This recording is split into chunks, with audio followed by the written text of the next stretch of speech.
Okay, so the third book that I'm reading for you guys, by the way, I got annoyed at the classes, so they had to go.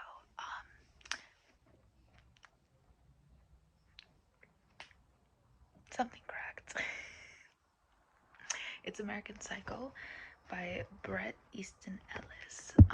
Not only did I not pretend to read this book because I did read some of the book, I also just dropped it completely because it was getting so annoying, and I know that it's essential to Patrick Bateman's character to go off on a tangent about the things that he owns and details about unnecessary bullshit, but it's just way too much for me to handle. So I decided to drop the book because it was getting annoying.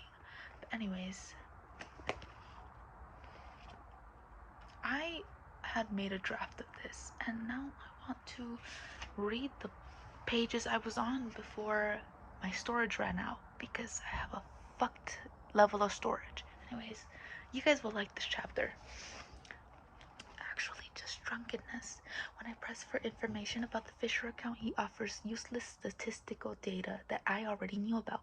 How Rothschild was originally handling the account, how Owen came to acquire it, and though I had Jean gather this information from my files months ago, I keep nodding, pretending this primitive info is revelatory and saying things like, "This is enlightening," while at the same time telling him I'm utterly insane and I like to dissect girls.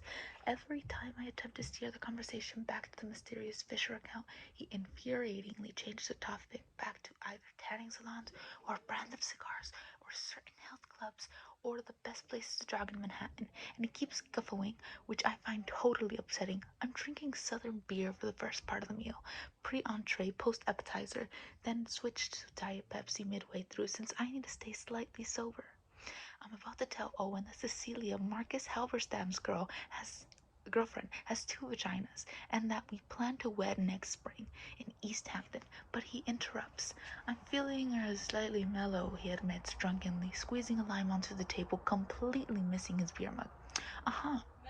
I dip a stick of jicama sparingly into the rhubarb mustard sauce, pretending to ignore him.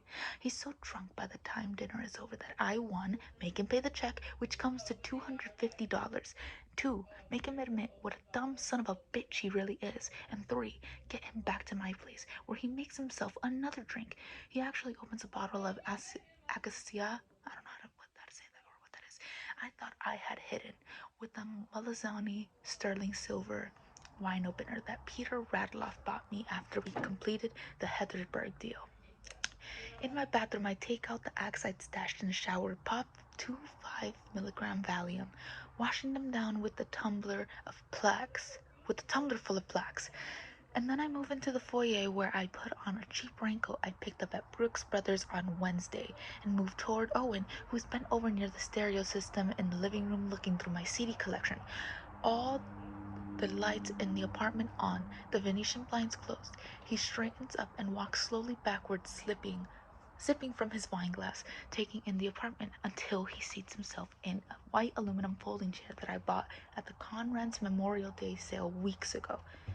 And finally he notices the newspapers, copies of USA Today and W and the New York Times spread out beneath him, covering the floor to protect the polished white stained oak from his blood. I move toward him with the axe in one hand, and with the other I button up the raincoat. "Hey, Halberstam," he asks, managing to slur both words.